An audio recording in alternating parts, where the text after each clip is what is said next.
So, good day everyone. Let us start discussing topic 4 or lesson 4, which is the movement of the pieces.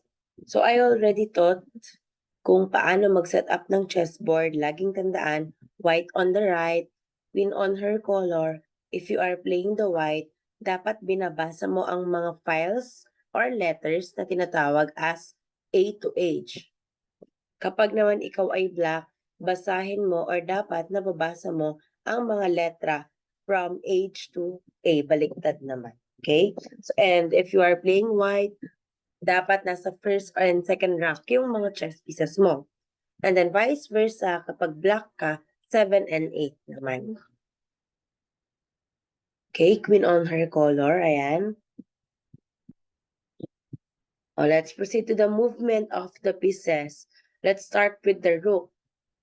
Rooks moves to vacant squares in a horizontal or vertical straight line.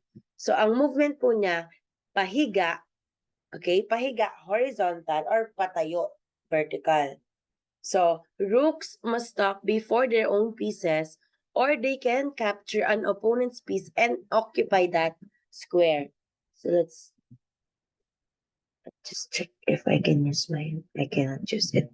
So, by the way, rooks moves to vacant squares in a horizontal or vertical straight line. So, yung pong mga cross marks na yan, ayan po yung movement na pwedeng puntahan ng rook natin. So, kung mapapansin natin, we are not allowed to go to H5 square because meron pong bishop na black doon. Dahil ang rook natin ay black, so ang sabi nga, rooks must stop before their own pieces. Okay? So, hindi niya po pwedeng i-capture yung bishop sa H5. So, meaning hanggang dito lang po yung movement niya. Again, rooks must stop before their own pieces. Or they can capture an opponent's piece just like the white bishop on D1.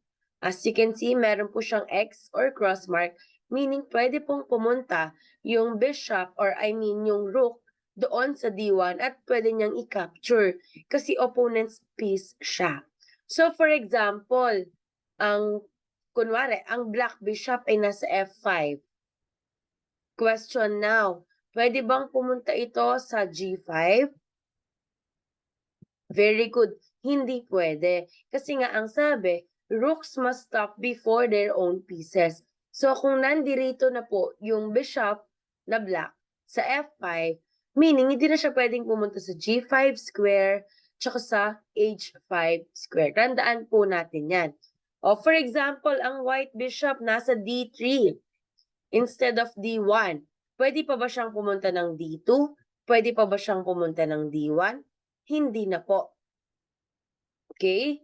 Sabi nga, they can capture an opponent's piece and occupy that square. So, for example, kunwari ang bishop na white ay nasa D3, meaning, pwede nang i-capture ng rook ang bishop sa D3. At hanggang doon na lang po yung square na pwede niyang puntahan. Hindi na po siya pwedeng pumunta sa D2 square and as well as D1 square. Maliwanag po tayo. So, kapag po merong pyesa na bala mo makasalabat ya, ketang way or dala nung no na pwedeng mo tayong rook, ang gane mo ka rin, makasagad na. O for example, nasa original position po yung black rook. Kunyari, nasa A8 square. So, ang mga pwede niyang puntahan ay B8, C8, D8, E8, F8, G8, H8. Ayan po yung tinatawag na pa-horizontal. Kapag vertical naman, A7, A6, A5, A4, A3, A2, A1.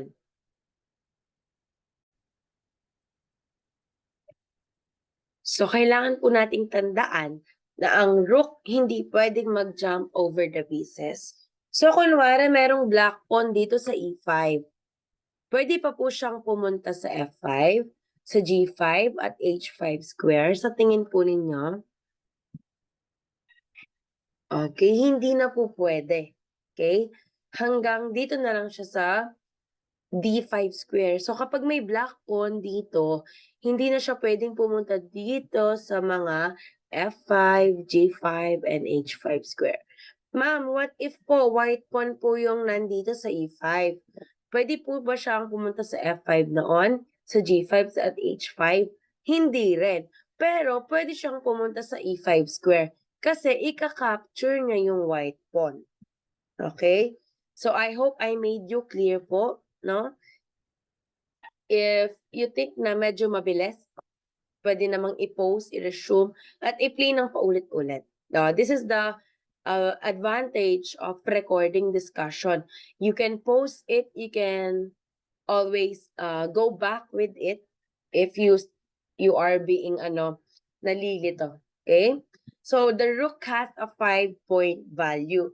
Pero yung mga values na yan, yung mga kanilang mga value, hindi naman siya big deal sa laro. What is more important during the game. Okay? Pero hindi po ibig sabihin ng ay 5 points yan. Natira sa'yo, rook, tapos natira sa kalaban mo, pawn na lang, mas mataas yung value mo. So, panalo ka. Hindi po ganun. Okay? The values are just there para nalalaman natin kung ano ba yung mas importante. Ano ba yung mas maraming nagagawa. Okay? But again, it depends on the board. So, the situation sa inyong chessboard. Kung sa tingin ninyo, mas importante yung pawn kaysa sa rook, and then meaning, mas importante yung pawn. So, it always depends on the position and the situation sa inyong chessboard. Okay? Next, we have the bishop.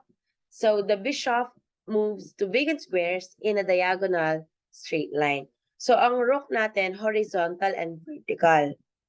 Ang bishop ay diagonal or paslant lang yan. Bishops, again, katulad ng rook, must stop before their own pieces or they can capture an opponent's piece and occupy that square. So, katulad lang po siya ng rook, hindi po pwedeng pumunta or hindi niya po pwedeng i-occupy yung square kung nandoon po yung kanyang kakulay na pyesa. Pero pwede niyang i-capture yung opponent's piece at i-occupy yung square na yon. And also, bishop cannot jump over the pieces. Just as the rook, pati po ang bishop, hindi pwede pong mag-jump. So, for example po, kunwari lang ha, ang black rook napunta sa D6. Hindi po siya pwedeng mag-jump. Ang bishop natin na black, hindi po pwedeng mag-jump papuntang E7. Okay? Hanggang dito na lang siya nun. Katulad lang po siya ng rook. Pero ang movement niya, diagonal lang. So, di ba po, originally, we do have dalawang bishop. Okay? Sa original position. Meron po tayong tinatawag na white squared bishop at black squared. Anong ibig sabihin ko doon? Pag sinabing white squared bishop, ang bishop mo ay nasa white square or light squared. Kapag naman sinabing dark squared bishop, ang bishop natin, katulad ng nasa example, ay nasa dark square. Ang mga bishop po, hindi po pwedeng mag-shift ng color ng square. Meaning, itong black bishop na to, sa mga black squares or dark squares lang siya pwedeng mag-land. Ma'am, paano po kapag white bishop yan? Sa mga light squared lang siya pwedeng mag-land. Kahit na hanggang matapos ang laro, matalo ka, manalo ka, makapture ang bishop mo, hindi po siya pwedeng magbago ng kulay. Ma'am, what if po na-capture na po yung bishop ko na nasa white square? Pwede po bang dalhin or palitan? Gawin ko ding white square yung black or dark bishop? Hindi na. So kahit dalawang bishop yan, hindi sila pwedeng magtagpo. Okay?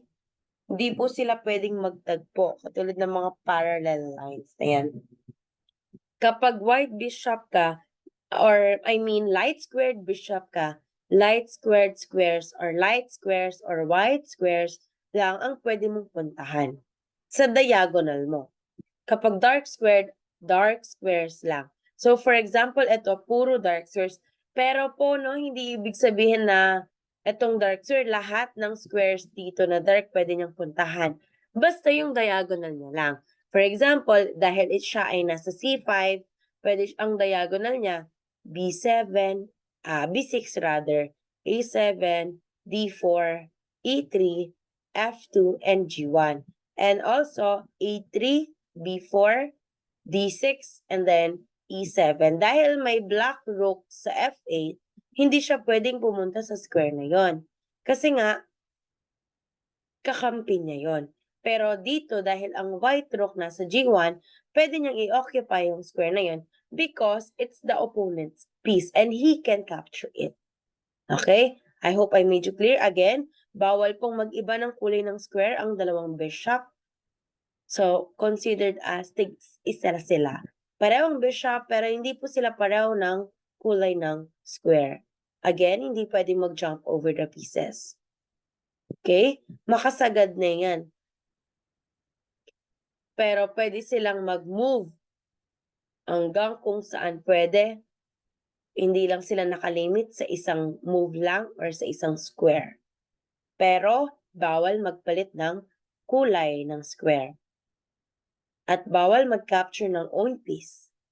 And they should stop before their own pieces. But they can capture an opponent's piece. But they cannot jump over the pieces. And the bishop has a 3-point value. It's much lower than the rook because the rooks have 5-point value.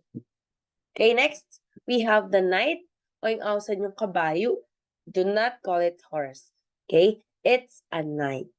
So knights move in an L shape, 2 squares in one direction, and 1 square at a right angle. So knights jump over the pieces of any color. Opposite naman sa bishop at sa rook, ang knight po ang isang pyesa na pwedeng mag-jump over the pieces. So meaning, kahit ating makasalabat kayo, as long as itang square nung lugar niya munta is empty or alang pwesto ka rin, alayang laman, pwede pong munta ka rin. Okay? Knights can capture an opponent's piece but not their pieces. In chess, bawal i-capture ang sariling pyesa. Okay, that's just it. And it has a 3-point value which is the same as the bishop. So herein, meron tayong kinoconsider. Class, by the way, sa rook natin, pwedeng, balik ko lang. Ayan. Ang original square niya, or kulay ay white squared. Pwede siyang pumunta sa black or pwede siyang pumunta sa white. Pwedeng from white squared to white squared or from white squared to dark squared. Or kung nasa dark squared naman yan, pwedeng from dark to dark or dark to light or white. Same as the bishop. Okay? Pero, ay, mali pala. Okay? Again. Sa bishop pala, kung anong kulay lang ng square, doon lang siya pwedeng pumunta. Pero yung rook palang limitation yung kulay ng square na pwede niyang puntahan. Basta basta horizontal at vertical. Dito naman sa bishop, diagonal lang. So, iisang kulay lang ng square. Dito naman sa knight, alternating colors. When I say alternating colors, for example, here, ang black knight ay nasa D5, which is ang kulay ng square niya ay light. So, dapat ang next move niya, pumunta siya sa dark square. Kapag napunta siya sa light ulit, parang light to light or white to white, mali po yung pag-move ng knight. Dapat from light to dark, then dark to white, then white to dark, and dark to white, and so on and so forth. Alternating na po. Okay? Again, the movement of the knight is an L, 2 squares in one direction, and 1 square at a right angle. So, pa-L po siya. Pwedeng pahiga. Ayan. Example. From D5, okay, move 2 squares forward, D6, D7, move 1 square left, C7. So, meaning, ganun lang po siya. Dalawang diretso, isang pakli or ipaklime or iside metong square, tapos diretso na. Again, ini namang bishop, bawal yung muntakin ng square ini kasi nga ating own piece, ating yang kakampi. Pero kung wala yan, pwede siyang pumunta dyan. So kung mapapansin natin, lahat ng pwede niyang puntahan po ay nasa dark square. Okay? Ganun po siya, alternating po siya. Okay? Another one, itong itong B6 square. So move 1 step forward and 2 steps to the left. Or dito namang B4, move 2 steps, 1 step backward and 2 steps to the left. Move 2 steps backward and 1 step to the left, that's C3. And yung E3 naman, move 2 steps backward and 1 square to the right. Move 1 step backward and 2 squares to the right sa F4. Move 2 squares to the right and 1 square forward, that's F6. And move 1 square to the right and 2 squares to in front or forward, that is E7. That is how you move an L. It's a capital L po ha. It's not a small letter L. Pa-L, pwedeng pahiga, pwedeng pa backward, pabaliktad, basta capital letter L. Okay? Again po, pwede pong mag-move or mag-jump over the pieces. So ma'am, example po, meron pong bishop dito sa C4, may bishop dito sa D4, may pawn dito sa E4, pwede pa po ba siyang pumunta doon sa squares? Yes, as long as it's empty. So kahit ating makasalabat kayo, pwede na yung lukdangan ito. Basta itang piyesa nung nukar niya munta or itang square, alayang laman or empty. Okay? Konti na lang. Queen. Queen is considered as the most powerful piece because it can imitate the movement of the rook, the bishop. Okay? So the queen moves to a vacant squares in a straight line. May it be horizontal, vertical, or diagonal. Pwede. The queen must stop before her pieces or she can capture an opponent's piece and occupy that square. Same as the rook and the bishop. Pero ang queen po, hindi po pwedeng gayahin ang movement ng knight. That is why it's a very special piece in chess. The knight is considered as the very special. Because hindi po pwedeng gayahin ng queen. Okay? Hindi po pwedeng mag-jump over the pieces. Katulad sa rook po, tangatin ng makasalabat kayo, yari na. Okay? And it has a 9-point value. So it's very valuable. Kasi nga, it can imitate the movement of the rook and the bishop.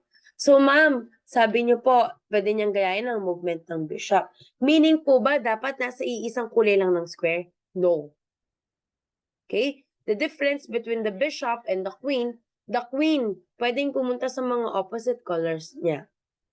For example, nasa white square siya, pwede siyang pumunta ng dark squared or sa light squared. Kasi nga, pwede niyang gayahin ang movement ng rook. For example, ini, vertical niya, ining D file. So, pwede yung muntakin. For example, mintay kitang D8. So, pwede ulit munta kitang squares to 8 rank. Okay? Or kung diagonal naman, pwede mo kayong C7, nung atsuya kayong D8, excuse me. Kung atsuya kayong D8, in queen nyo, pwede yung muntaking or pwede siyang pumunta sa C7, B6, A5, E7, F6, G5, H4. Yun po yung diagonal na pwede niyang mga puntahan. So, hindi po siya nakalimit sa isang kulay lang ng square. Because, pwede niyang gayahin ang movement ng rook. And ang rook, pwede siyang pumunta sa iba't ibang kulay ng square. Okay? So, ayan pong mga naka-crossmark po ang pwedeng puntahan ng ating queen. And then, the king. The king moves on one square in any direction but cannot stay in or move to a square under attack by an opposing piece or occupy a square that has one of his pieces. But the king has no point value. Parang tinatawag na invaluable. Pero, okay?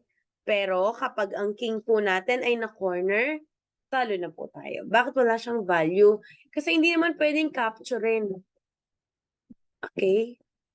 Hindi mo pwedeng kainin ng king. Kapag yan ay na-corner na, end of the game. So, ang movement niya lang po, 1 square at a time. Di po siya katulad ng ibang pyesa na pwedeng pumunta sa malalayong squares. Dito po, 1 square at a time. At again, it cannot jump over the pieces and also it cannot go to a square kung saan meron siyang kakamping pyesa. Pero pwede niyang i-capture yung opponent's piece. And hindi siya pwedeng pumunta sa square na under attack. And also, you have to consider meron po tayong isang king at meron pong isang king yung kalaban natin. Bawal pong magkadikit yung mga king ninyo. For example, ikaw ang black, nasa A6 ang king mo, tapos ang kalaban mo, dinala niya sa D5 ang king niya, magkadikit sila, bawal po yun. Okay? That is considered as an illegal move. Pwede siyang pumunta basta may 1 square po silang pagitan. And hindi lang po siya nakalimit sa isang kulay ng square. Pwede siyang pumunta kahit anong kulay ng square. Okay, again, ang nakalimit lang po ay ang bishop. Kailangan kung anong kulay ng square, doon lang po siya. Okay?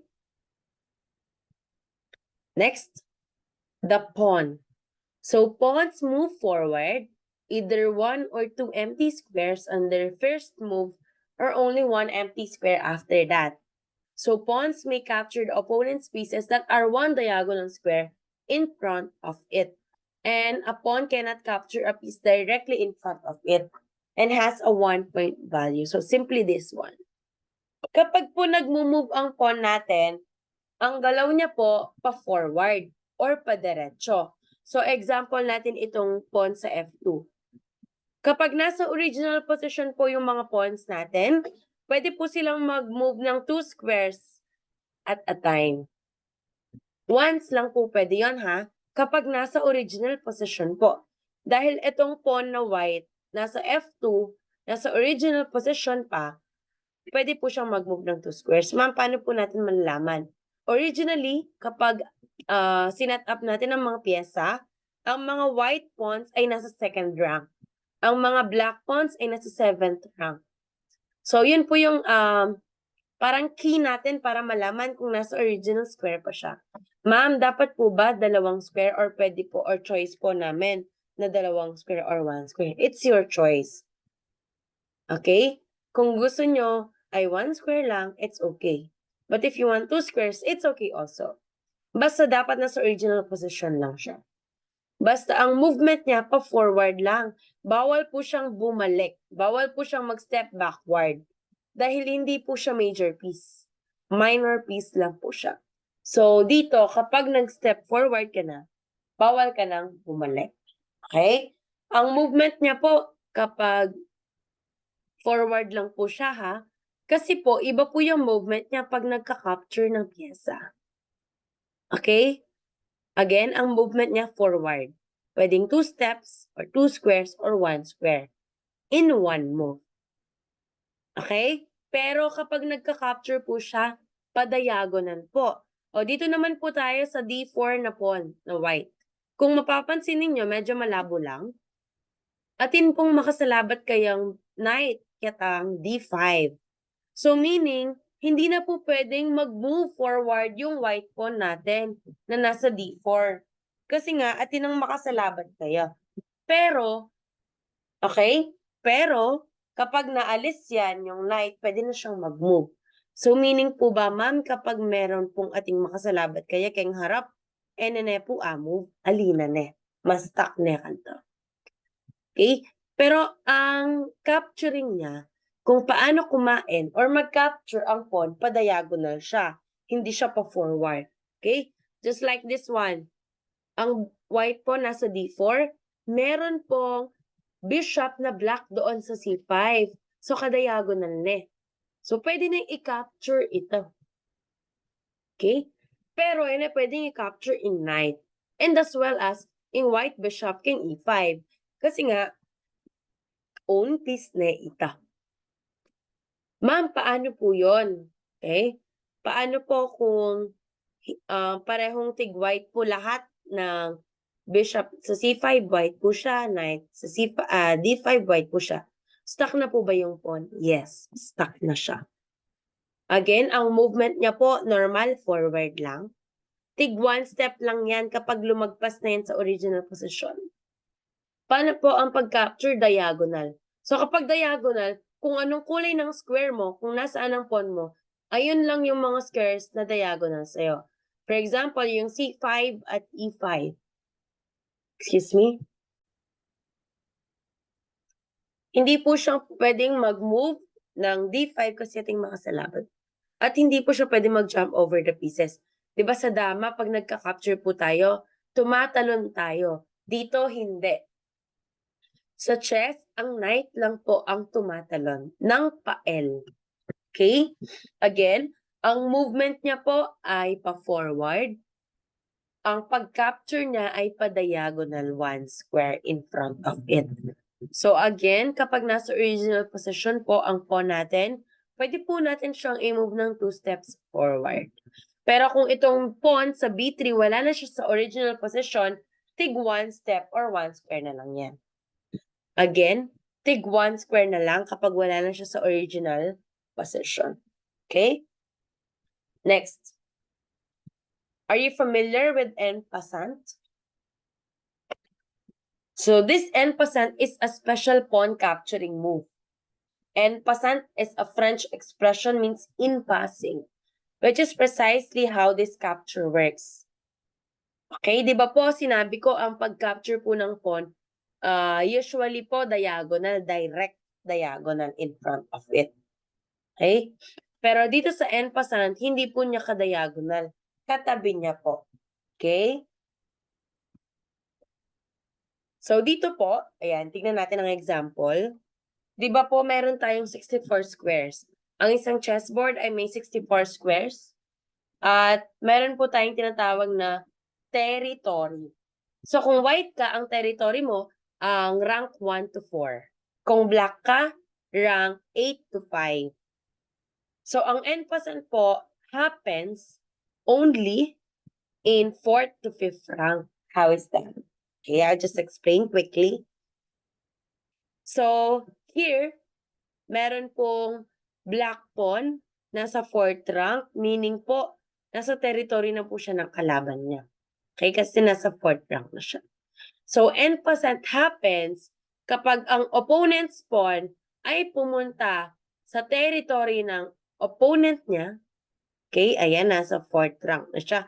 And then, ang white pawn ay nag-move ng 2 squares.